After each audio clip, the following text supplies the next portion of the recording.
everyone continued to say yes. So it was I've talked about the fact that when I did Potter, I would go through the margins of the book and write down my first choices. So it was Maggie Smith and Richard Harris and Alan Rickman and Robbie Coltrane. They all said yes. I did the same thing when I got to Murder Club, and all of my first choices said yes. So the fact that I would hear Helen Mirren wants to do it, Sir Ben Kingsley, Pierce Brosnan, Celia Imrie, and then when we were all sitting in a room for the first time together, I was intimidated. I mean, you are literally talking about years of experience with these people, and the trope or the cliche would be, okay, these people have done it for so many years, they're gonna be cynical, jaded, they're just gonna phone it in, but there's a passion to the four of them that they want to continue to do their best work even at this age, sort of translated into the characters of the Murder Club, which are people facing their twilight years but are actually relevant and making a difference in the world. And I just think that was sort of the wonderful thing these actors brought to those characters. It was just the big hitters kept on coming. It was not only like the four main leads, but like you've got Jonathan Pryce in it, David Tennant and Tom Ellis. I was like, I really want to do it, even though it was scary. I was like, this is too cool to pass up. You rarely see this amount of like the greats in one space. I've been obsessed with David Tennant since I saw Broadchurch. So when I saw Broadchurch, I just thought, I've got to work with this guy. And then I had seen him then I started to follow him, and I thought, Ian Bentham is a character who only appears in one film, and I thought maybe he's not going to want to do it. When he said yes, I was sort of starstruck. I've been starstruck every other day on this film. First of all, I have the four of them: David Tennant, Jonathan Pryce, Richard E. Grant. Even people I hadn't worked with before, hadn't really known their work that well, Daniel Mays and Naomi Ackie, blew me away as actors. And to have this quartet so beautifully cast, I think every day was a process of discovery. And what's beautiful is that the camera captured us discovering each other, and that I think is the pulse through the film, that these four people are brought together by a hobby and by a love of life. That quartet is a process of discovery, not only discovering who done it, but discovering each other as well. And I think that's a very powerful ingredient in this film. The joy of the four of us is extraordinary, and without putting words to describe, we're all very, very different. Different as people, different as actors, and that's been wonderful. We don't overlap with each other, but we do harmonise, like Absolutely. you say in the music of the four. Yeah. But we're not alike, and that's marvellous. We're all very different. Would you care to join us to discuss things further? Who is us? I'm sorry, how rude of me. We're the Thursday Murder Club.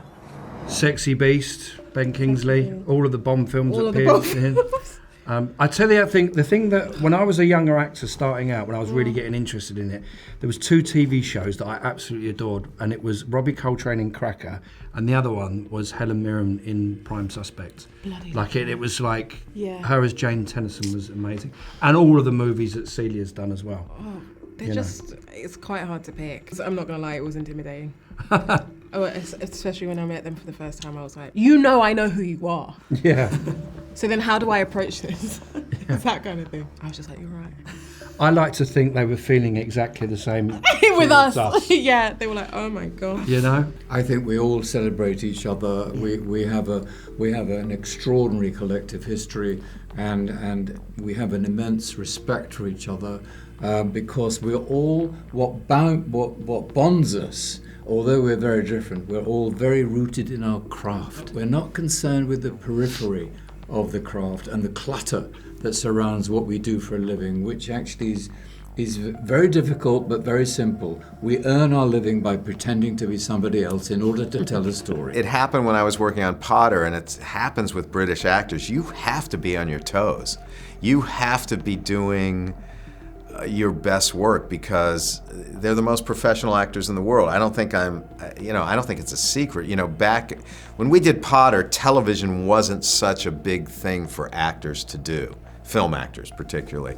But back on Potter, everyone was doing TV, theater, and film, and that just makes you a better actor and much more professional. And I found that to be the case on Murder Club. It's just I would prefer to spend the rest of my life working with British actors. God forbid any American actors hear me, they won't want to work with me, but it's true. I just loved love the whole experience and can't wait to do it again. They were just so professional and prepared from the word go, you know. Yeah. It would have been interesting if we'd have discovered that They're an acting secret from one of them going. oh god, you know what I found is that they really, and I think it's such a beautiful quality that I saw in all of them, is that they're very go with the flow, and they manage that, like, you know, and it depends on how different people work, but like they're very good at incorporating directors' notes with what their intentions are as well, and so there was a big sense of ease on set, and you get that only with seasoned actors who have done this so many times before. They're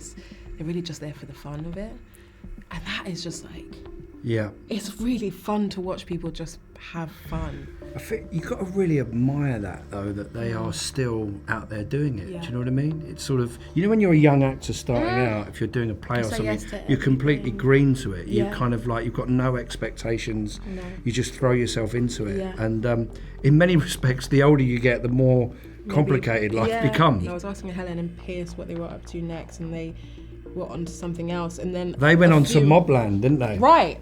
It was Mobland, and then me and my boyfriend sat down and we watched Mobland, and that was crazy because I was like, they literally told me about that, but also it was like, you guys stay working, you don't have to, so you're doing it because you want to. It's still a passion, and that is like what I aspire to. Like, it's like, how do you do that? That's the one secret I would want to know. It's like, how do you keep the fire alive? And how different are their characters from Thursday Murder Club in there? Oh my gosh. I mean, that TV show. Yeah. A lot of swear words, you know. There's none of that in this one. It's so much fun. It's a club about murder.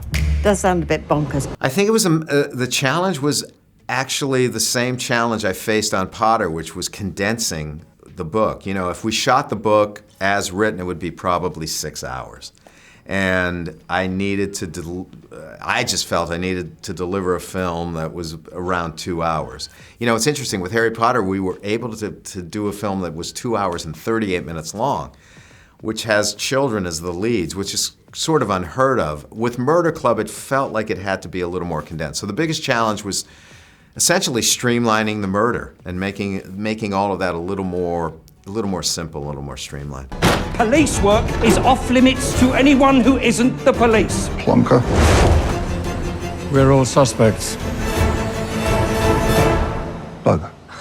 Bugger. Bugger. Bugger. Plonker, bugger. There's so many British slang. So much. Apart from the plonkers and the buggers, There's so much British slang used in this movie, Which our director loved and welcomed and never outlawed, even if he didn't quite know the source of the word. He collected it like jewels, and they're all in the movie. I think the most British thing we did on set is the great quality of British actors.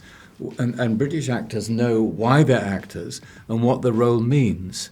And I think this is why we're employed so often. And we have great roots, starting with our beloved writer Shakespeare, right through to today. Our love of language, our love of drama, and knowing its place in society, and not trivializing it, but using it as a vehicle for joy. But certainly on a descriptive note and a more superficial note, yes, we are quite famous for drinking tea, and we do. And not only do we drink tea, but we do eat cake, and that's expected of us from particularly Americans, I think. Absolutely. The afternoon tea is very English, and I hope always will be. I'd like to say that we'd go out on raucous nights out, but we were didn't. pretty sensible. Yeah. We were pretty sensible on this one. We were. I don't know if this is very British, but we were in that tiny little town where the police station was. Oh, in Hertfordshire somewhere, wasn't it? In Hertfordshire? It was the most quaint English the most village. Beautiful little town ever. Yeah. And there was a scene, I don't know even if it's in the film, where I say your fly's undone. That's not in it. No, it was the first funny. scene. We were clearly not funny enough, but I'm joking. But that. Why did they cut that scene? I don't know. It was Yeah. funny. Yeah. But like that day was one of my funniest days. I think I remember like. Oh, we couldn't get through the scene, could we? It was really funny. Maybe that's why it's not in there. Maybe.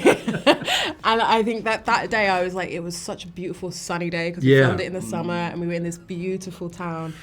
And that day I felt Yeah. pretty British. I All would the say. residents came out to watch. Yeah, that didn't was they, the so filming? sweet. Yeah, because it's that small that people heard that like a film crew, circuses in Yeah. town. Landed like, on their doorstep. Yeah, that was a really fun day. We had, of course, a marvellous prop department who suddenly produced like magic these, and they were always oversized cakes, weren't they? I mean, I can remember carrying one into the police station. It was so heavy, but Was marvellous. that the lemon drizzle? Yeah, I think it was. Yeah, Yes. yeah. But they, if we had time, which we rarely did, to taste, they were spectacularly good. In breaking news, there's been a murder, an actual murder. The victim appears to have been bludgeoned to death. Now we've got a real case to solve, isn't it wonderful?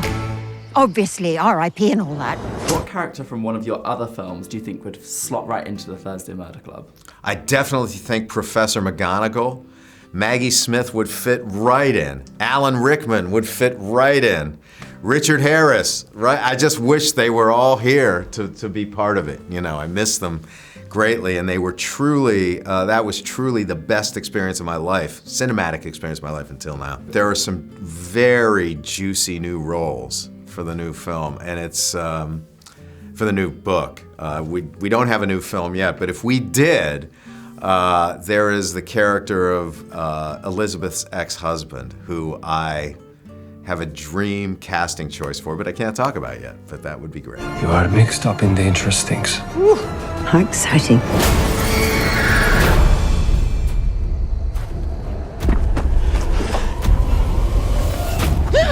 A favorite day of the week? Well, it used to be when I was drinking, it was Friday. Since I've stopped drinking, it's not Friday anymore, and it's I look forward to Sundays. Unfortunately, Thursday is just one step away from the weekend, so it's not my favorite week. I probably. We have to say Thursday. do we have to? We're contracted to say I like Thursday. a Sunday morning, but if a Sunday morning and then it could be the vibe of a Sunday morning and then have a Saturday afterwards, that would be wonderful. I guarantee you no Another one's going to Sunday say morning. Monday. Yeah.